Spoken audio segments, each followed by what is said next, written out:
Hello everybody and welcome.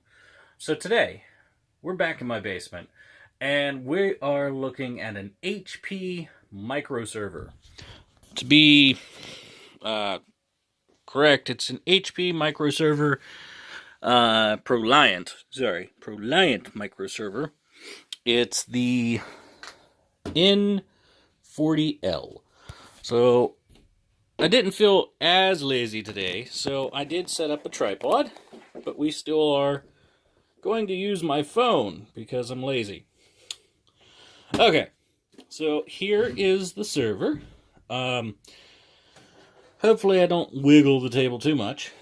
So, the front, you can see we have a power button, 4 USB ports, a lock, an empty 5¼ inch bay, and that's about it. So, let me grab the key out of the little baggie in the back and unlock the front, shall we? So, the front unlocks as so, and that exposes 4 hard drive bays.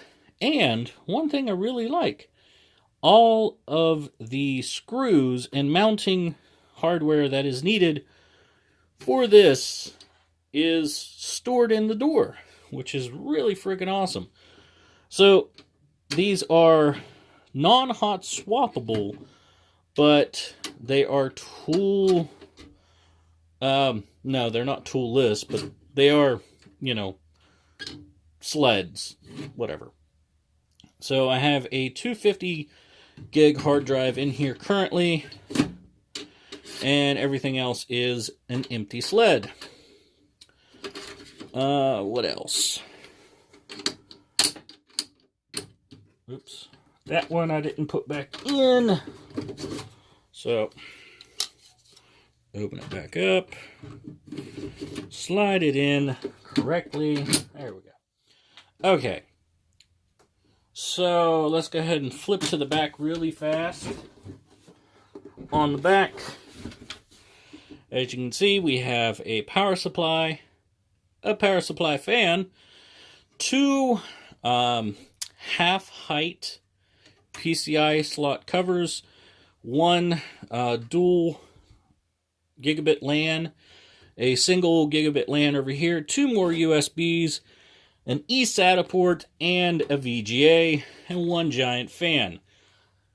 So, this is an add-on card. I put that in, and to take this puppy apart, you unscrew this screw here. That allows you to push the front forward with the door open, of course, and that just slides right off.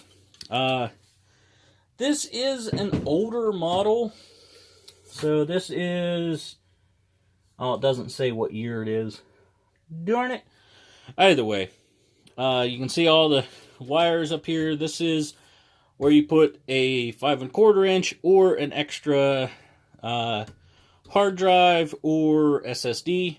We got a Molex power sitting there, and pretty sure there's an additional thing on the motherboard for a connection for up here.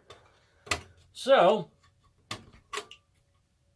one thing I need to do, I'm going to go ahead and stop the video here, and we're going to go ahead and remove the motherboard, because this system is made to be easily taken apart, which is pretty cool. So, I'll be right back.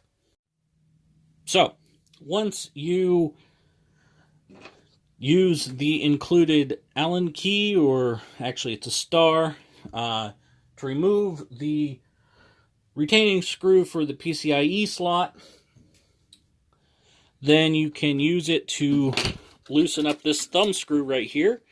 And next you need to open that cable restraint up, pull out that, and oh wait, there's another one right here. I didn't see it.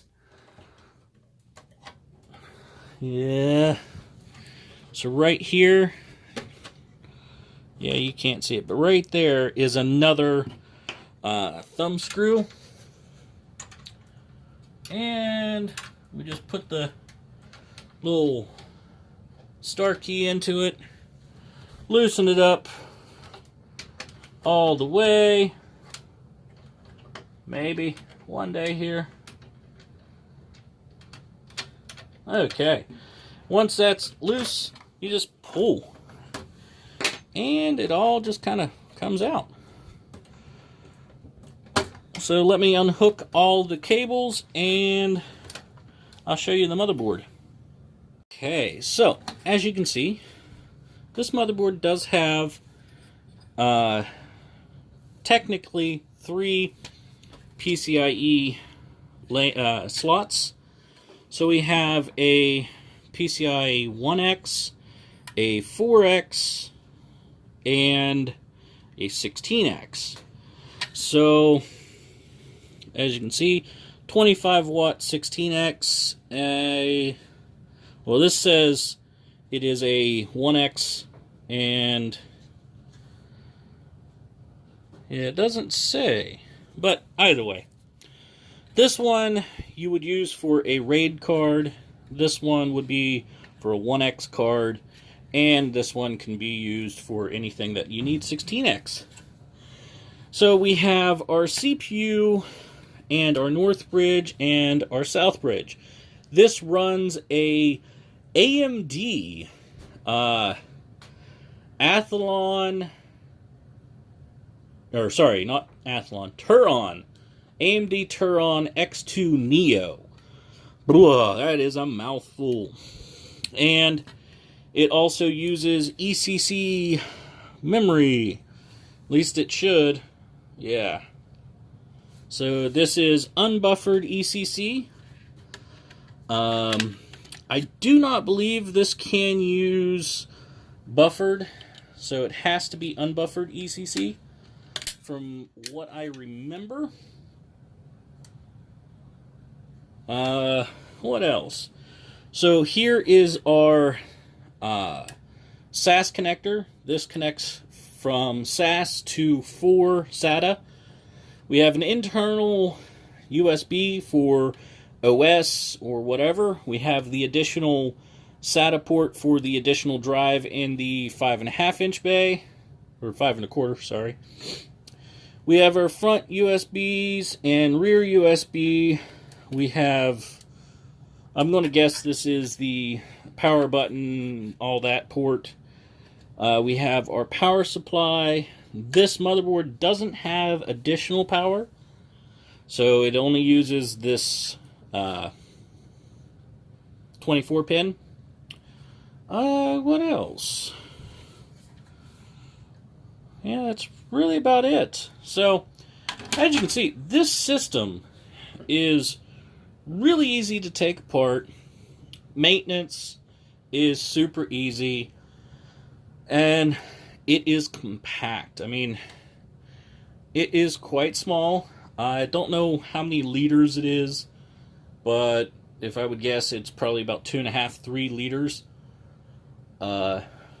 But, you know, it's fairly small. It's, what, 9 inches by 10 inches by about 8 inches, so not terrible.